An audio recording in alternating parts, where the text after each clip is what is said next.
Alors bonjour. Aujourd'hui, on va vous démontrer comment tailler les griffes d'un oiseau, particulièrement d'un perroquet. Aujourd'hui, on a Tycho, le gris d'Afrique.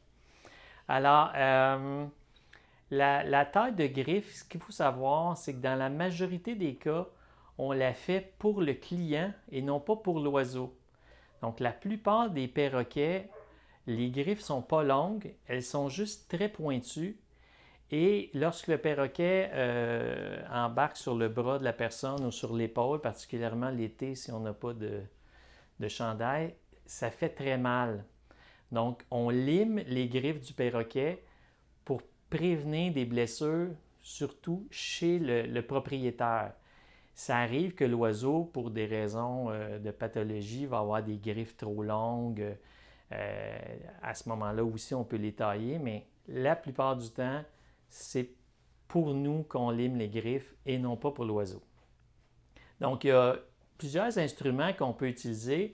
Alors, vu que la raison principale, c'est d'émousser la pointe, donc de limer la griffe, moi, personnellement, j'utilise un petit appareil Dremel avec une petite pointe comme en sablé. Et puis, ça va me permettre de vraiment limer graduellement la griffe.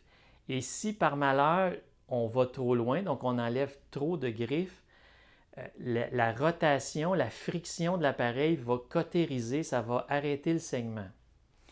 Si par contre, on va vraiment trop loin, là, on va avoir besoin d'arrêter le saignement. On peut utiliser des petites poudres comme du sulfate de cuivre, qui s'appelle plus communément du Quick Stop.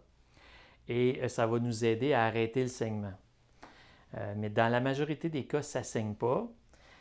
On peut aussi, quand les griffes sont vraiment longues, on peut utiliser des coupe-ongles. Donc, on peut prendre un coupe-ongle un peu comme on a pour nous, surtout chez des petits oiseaux, des petites perruches, des petits cocassiels. On tient l'oiseau et on peut facilement couper.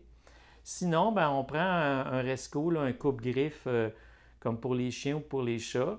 C'est important, cet appareil-là, de le tenir comme ça et non pas comme ça, puisque quand on tient de bonne façon, la lame ne bouge pas, alors que comme ça, ça va bouger. Alors, c'est les trois instruments là, qu'on peut avoir à la portée pour faire la taille des griffes. Donc, une fois qu'on a pris notre oiseau, c'est important de le prendre dans une serviette pour éviter qu'il se blesse. Donc, habituellement, la taille des griffes, ça se fait à deux. On saisit le doigt sur lequel on veut limer la griffe. Et puis là, on lime notre griffe jusqu'à la longueur voulue. On s'assure qu'il n'y a pas de saignement et ensuite, on peut relâcher l'oiseau. Si jamais vous avez des questions, je vous invite à contacter votre vétérinaire.